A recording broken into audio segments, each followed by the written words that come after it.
Everyone, welcome to Takshla classes. This is Shri Pratik. I'm going to discuss a very important topic of economics, right? Macro economics का topic आज RBI के monetary policy के बारे में discuss करेंगे। और आप लोग सभी लोग जानते होंगे monetary policy is really very important topic for your examination. Clear है जी। और जहाँ तक मेरे को लगता है आपने सुने होंगे टर्म्स जो न्यूज़पेपर में आते रहते हैं, repo rate, reverse repo rate, CRR, SLR, बहुत ही बेसिक टर्म्स हैं। Open market operations, bank rate, ये सारी चीज़ें we will discuss and understand these because I feel they do ask you the question from this topic also from monetary policy. IAS में आते हैं question, CDS में आते हैं और सीएफएफ में भी आते हैं जी। और फिर एंड में हम देखेंगे इसके प्रीवियस ईयर क्वेश्चन जो पूछे गए हैं यूपीएससी द्वारा। आइए ज़रा शुरू करें। मॉनेटरी पॉलिसी इस टॉपिक का टारगेट है इस वीडियो का। आइए ज़रा पहले चीज़ समझते हैं दोस्त, मॉनेटरी पॉलिसी होता क्या है और ये बनाता कौन है। Monetary policy is basically a policy which is made by RBI. First of all, remember this thing. RBI बनाता है जी monetary policy. Monetary word means money. Money supply को किसी तरह इसको कंट्रोल करना होता है, रेगुलेट करना होता है इकोनॉमी में, ताकि इन्फ्लेशन को कंट्रोल किया जाए। आप ये चीज़ याद रखिएगा, इन्फ्लेशन को कंट्रोल करना एक आरबीआई का काम है, you can say monetary policy के थ्रू। बेसिकली दो तरह की पॉलिसीज़ होती हैं जिसके थ्रू गवर्नमेंट कंट्रोल करेगी। गवर्नमेंट कंट्रोल करेगी थ्रू फिस्कल पॉलिसी जिसमें आप बजट आता है, और मॉनेटरी पॉलिसी के थ्रू कंट्रोल करेगा RBI by controlling the supply of money in the market. That is basically monetary policy. Basically monetary policy को हम दो प्रकार में डिवाइड करते हैं, एक क्वांटिटेटिव टूल्स और एक क्वालिटेटिव टूल्स। इनको समझेंगे क्या मेजर्स हैं क्वांटिटेटिव और क्वालिटेटिव। नॉर्मली ये भी क्वेश्चन आता है, कुछ चार टर्म्स दिए होंगे क्वांटिटेटिव की, कुछ क्वालिटेटिव की, उसमें से बताइए कौन सी क्वांटिटेटिव है कौन सी क्वालिटेटिव। बिल्कुल अच्छे से समझेंगे इस चीज़ को। सो यहाँ पर आपको दिख रहा है क्वांटिटेटिव टूल्स यहाँ पर, जिसमें आते हैं रिजर्व रेशो में SLR, statutory liquidity ratio, CRR, cash reserve ratio, open market operations. फिर फर्दर रेट्स में आता है एक बैंक रेट होता है लॉन्ग टर्म के लिए, शॉर्ट टर्म के लिए होता है रेपो रेट और रिवर्स रेपो रेट, आपने सुना होगा। उसी के बीच में एमएसएफ, मार्जिनल स्टैंडिंग फैसिलिटीज़। और क्वालिटेटिव में आते हैं moral suasion, selective credit control, then we have PSR, priority sector lending. इस प्रकार की चीज़ें हम क्वालिटेटिव में पढ़ेंगे। ज़्यादा फोकस आपको क्वांटिटेटिव टूल्स पे करना, वहाँ पर ही 99% टाइम्स यूपीएससी ने क्वेश्चन पूछा हुआ है उन टर्म्स के बारे, how we can control these inflation. And I am very confident that I can make you understand this topic very easily. आइए ज़रा समझे इस चीज़ को। सबसे पहले क्वांटिटेटिव मेजर्स कौन कौन से हमारे, CRR, cash reserve ratio, SLR, statutory liquidity ratio, bank rate, open market operation, repo rate and reverse repo rate LAF में आता है, और एमएसएफ। आइए ज़रा समझें एक एक चीज़ को बहुत ईजीली। सबसे पहले दोस्त cash reserve ratio. Cash reserve ratio होता क्या जी, ये कुछ अमाउंट हर शेड्यूल्ड कमर्शियल बैंक कौन से, जितने भी कमर्शियल हो चाहे पब्लिक बैंक हो, जो कमर्शियल हो चाहे कोऑपरेटिव, हर शेड्यूल्ड बैंक जो भी है आरबीआई के अंडर जो रजिस्टर्ड है, उसको कुछ अमाउंट अपनाना in the terms of cash it has to keep with RBI. इसको कुछ अमाउंट आरबीआई के पास रखना पड़ेगा as a cash, clear, as a buffer stock, ताकि RBI, I hope you people understand, bankers bank है, सभी बैंकों का बैंक है, इसके पास कुछ पैसा सभी बैंक्स को अपना रखना पड़ेगा, उसको कहते हैं cash reserve ratio, and it has to be put up in the terms of cash. आइए ज़रा समझें। It refers to the certain proportion of the deposits in the form of cash which all the scheduled commercial banks and the cooperative banks are required to deposit with RBI। ये ही चीज़ याद रखनी RBI के पास, clear. This feature comes under section 42(1) of the RBI act 1934। हाँ, एक चीज़ अगली, इसके ऊपर कुछ भी इंटरेस्ट नहीं मिलेगा बैंक को अगर आरबीआई के पास पैसे रखे, they want be getting any interest. The present cash reserve ratio is 4%। ये आपको नहीं याद करना, बिल्कुल भी याद नहीं करना, ना ही आपको ये आरबीआई एक्ट याद रखना है, सिर्फ और सिर्फ डेफिनेशन याद रखनी है अपने पेपर के लिए, चाहे यूपीएससी का कोई भी पेपर हो। तो ये चीज़ आपको समझ आएगी। एक बफर होता है, बफर समय तो एक कल को सप्लाई कम हो जाए, ताकि इकॉनमी अगर अचानक बैंक बर्बाद हो जाए या कुछ भी हो, तो एक बफर अमाउंट होगा बैंक का वहाँ पर, that is basically we can say CRR. So if banks fail to maintain these reserves, RBI charges an interest of 3% above the bank rate on the amount by which bank reserves fall short. ये चीज़ याद रखिएगा, रखना ही पड़ेगा हर bank को अपना कुछ reserve amount in the terms of cash with RBI. दो प्रकार होते हैं, एक तो कैश रिजर्व रेशो और एक दूसरा होगा एसएलआर, जो अगला पढ़ेंगे, स्टैट्यूटरी लिक्विडिटी रेशो। वो बैंक को अपने पास ही रखना, आरबीआई निर्धारित करेगा कि कितना परसेंट आपको पैसा अपने पास ही रखना, that should not be use in any business. समझ आ रही बात? ये भी वही चीज़ है, किसी यूज़ में नहीं, लेकिन कहाँ पर रखना पड़ेगा, आरबीआई के पास, और उस पर आरबीआई तुम्हें इंटरेस्ट भी नहीं देगा। समझ आ गया सभी को? Cash reserve ratio. रादर ये जो टूल्स है, ये भी एक कैश रिजर्व रेशो भी कई बार यूज़ किया जाता है इकोनॉमी में इन्फ्लेशन को कंट्रोल करने में। कैसे? अगर सपोजली आरबीआई अनाउंस करता है कैश रिजर्व रेशो 4% से आपने 5% कर दिया, तो बैंक्स के पास जितना पैसा था उसका अब 4 से 5% कर दिया। सपोजली 100 रुपये थे, 4 रुपये थे पहले, अब 5 कर दिया। अब पैसे तो कम हुए मार्केट में, अगर मार्केट में कम पैसे हुए तो लोगों के पास पैसे कम होंगे। अगर बैंक्स के पास पैसे कम है तो naturally people will have less amount, less money. If people have less money, what will happen? The demand will fall in the market. अगर डिमांड नीचे गिर गई तो दोस्त इन्फ्लेशन अपने आप चीज़ों की नीचे गिरेगी। इस प्रकार ये CRR can also be use, but it's a long term tool. Clear है जी सभी को? आगे देखें statutory. It is minimum proportion of the total net time and net demand and time liabilities. ये क्या होता है जी? डिमांड लाइबिलिटीज़ और टाइम लाइबिलिटीज़ होते हैं डिपॉजिट्स, उनको लाइबिलिटी कहते हैं। बैंक के लिए ना दो चीज़ें होती हैं, एक लाइबिलिटी होती है और एक होता है एसेट। एसेट होता है जो लोगों ने लोन लिया हो। क्यों एसेट? कैसे वो? क्योंकि जब आपको लोन के पैसे वापस देने हैं तो you have to give amount with interest.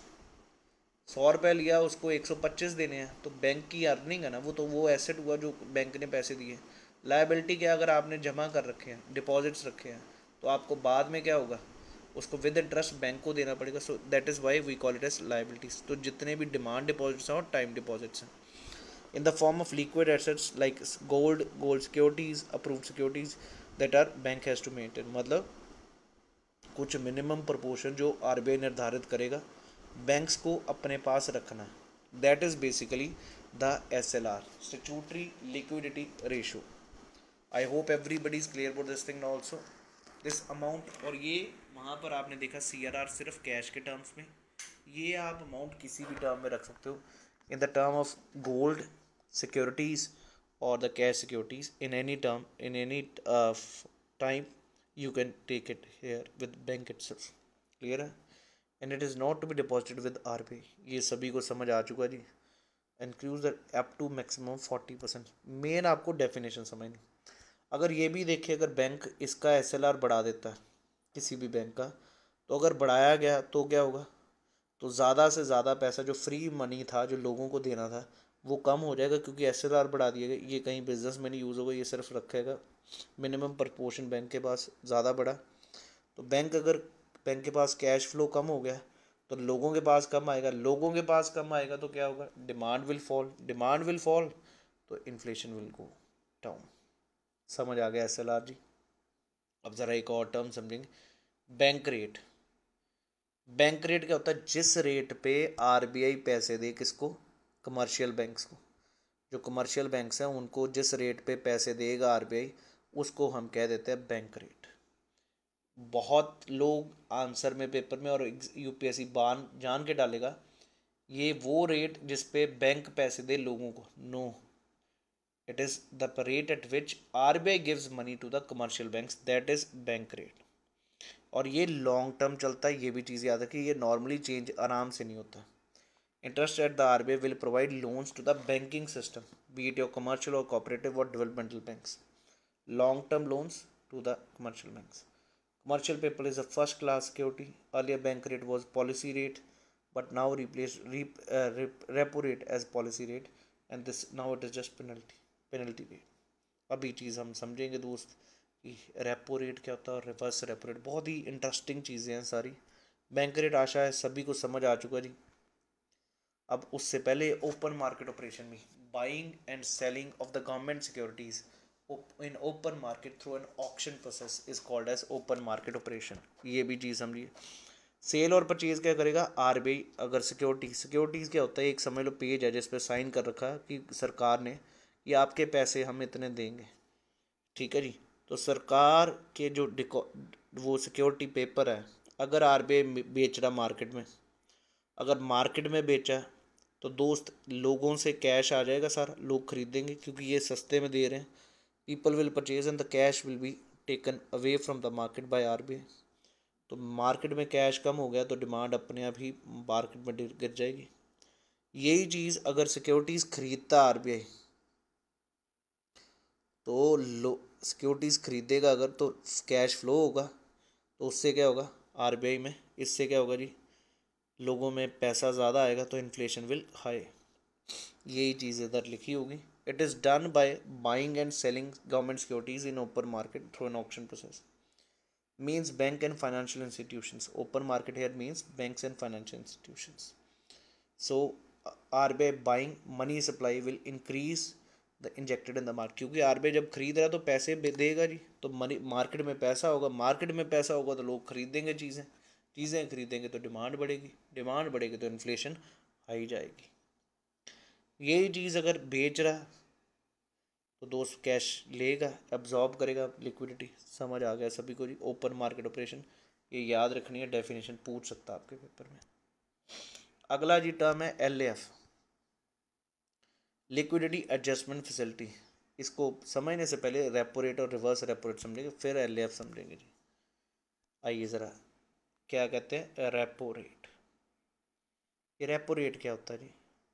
The rate at which RBI will lend money to the commercial bank. सेफ एग्जांपल एसबीआई लेते हैं, जिस रेट पे आरबीआई इसको पैसे देगा कमर्शियल बैंक को, उसको कहेंगे फॉर ए शॉर्ट टर्म, छोटे टाइम के लिए आरबीआई पैसे दे रहा है एसबीआई को। अगर ये इंटरेस्ट बढ़ा दिया, अगर ये रेट ऑफ इंटरेस्ट 4 से लग दिया 5%, वैसे तो पॉइंट्स में बढ़ता है लेकिन हम एग्जांपल के लिए समझ रहे हैं, अगर बढ़ गया ये तो दोस्त क्या होगा, बैंक कम पैसा लेंगे आरबीआई से। क्लियर है? अगर पैसा कम होगा आर एसबीआई के पास तो लोगों के पास कम आएगा, क्योंकि ऑब्वियसली रेट ऑफ इंटरेस्ट बढ़ा हुआ, ज़्यादा पैसा नहीं ले सकते, तो नेचुरली यहाँ तो ये रेट ऑफ इंटरेस्ट बढ़ा देंगे, या ये पैसा जो है ईजीली देंगे नहीं लोन, तो लोगों में पैसा फिर कम होगा। अगर लोगों में पैसा कम होगा तो क्या होगा, डिमांड क्या होगी, गिरनी शुरू हो जाएगी। अगर डिमांड गिर गई तो इन्फ्लेशन क्या होगा, हाँ जी, अगर डिमांड गिर गई तो इन्फ्लेशन नीचे जाएगा। समझ आ गया जी? यही चीज़ अगर रेपो रेट सरकार कम करती है, 3% कर दिया, तो ज़्यादा से ज़्यादा पैसा ये लेगा, उतना ही ज़्यादा पैसा मार्केट में आएगा, पैसा मार्केट में आएगा तो inflation will go high. Clear है जी? सभी को समझ आ गया, demand will rise. So that was about reverse repo rate. Repo rate, अब रिवर्स रेपो रेट समझिए। The rate at which these commercial banks will keep their money with RBI.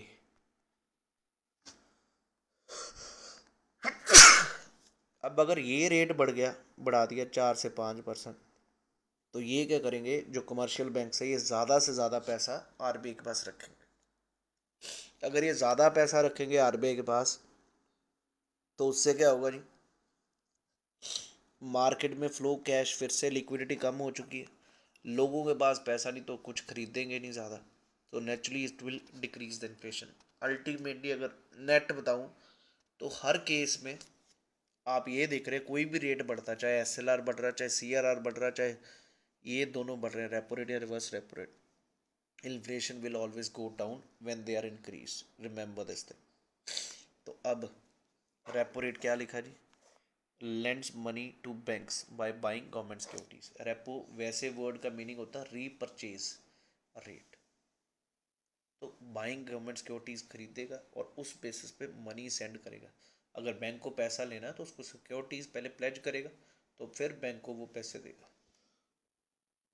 और reverse repo rate उल्टा होता है, this rate bank by government securities from RBI.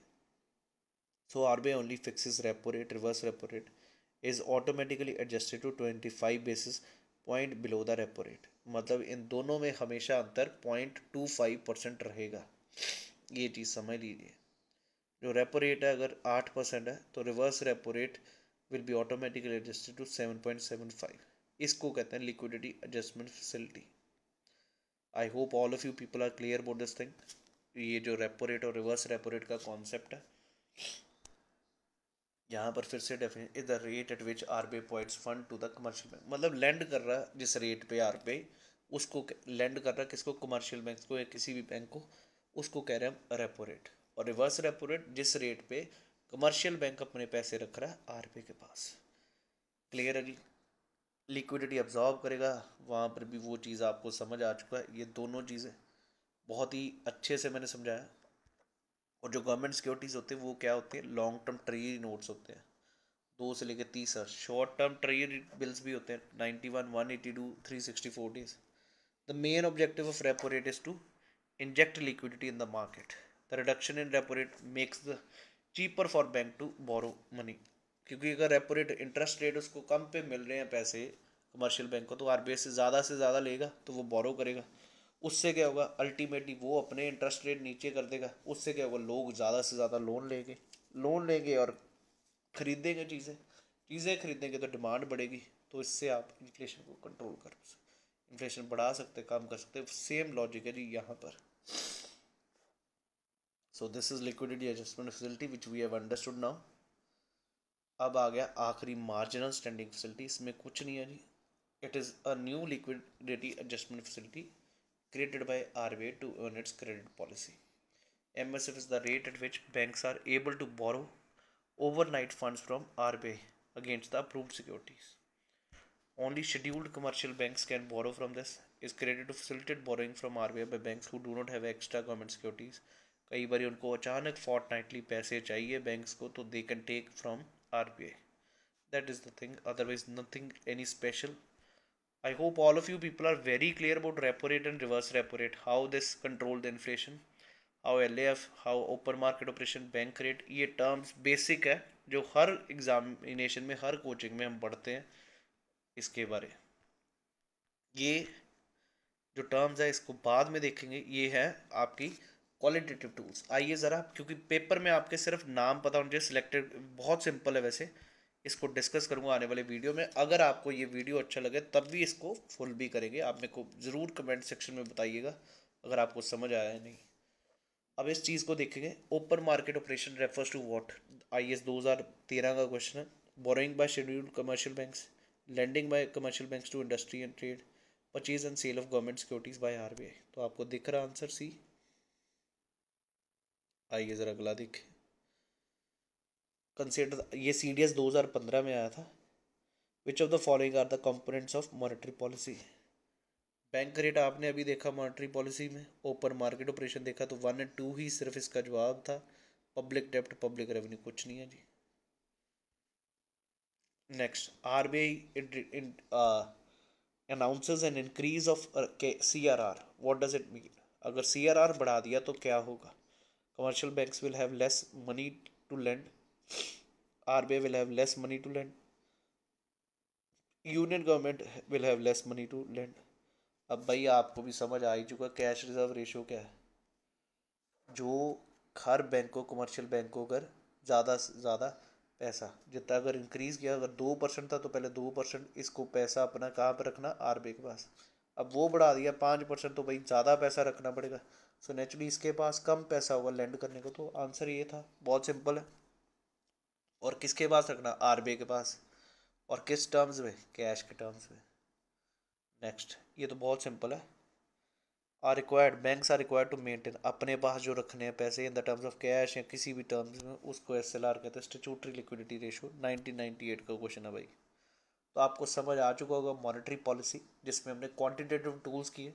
अगर आपको सच में समझ आया दोस्त, आप प्लीज़ कमेंट कीजिएगा नीचे। और समझ आए अगर आपको examples, repo rate, reverse repo rate, कोई भी रेट बढ़ेगा आपको नेट आउटकम दे रहा हूँ, कोई भी, चाहे रेपो रेट बढ़ रहा है, चाहे रिवर्स रेपो रेट बढ़ रहा है, चाहे CRR बढ़ रहा है, चाहे SLR बढ़ रहा है, इन्फ्लेशन उससे नीचे जाएगा। वैसे तो उनको हर एक को इंडिविजुअली भी समझिए, मैंने प्रॉपरली समझाया। अगर कहीं दिक्कत आए तो बताइए। और अगर आपको सही लगे ये video, please do hit a like button on this one and do share this video as much as possible so that maximum people can join us on this session फटाफट सीरीज़, जहाँ पर हम 1500 टॉपिक्स डिस्कस करेंगे CDS के लिए और CFF के लिए, बिल्कुल basics. Current affairs are also going to be appear in this paper. So everything we are going to have on this channel. So please do subscribe this channel and do hit a like button and do hit a bell icon also to get an update on the videos, latest videos. Thank you. Jai Hind everyone.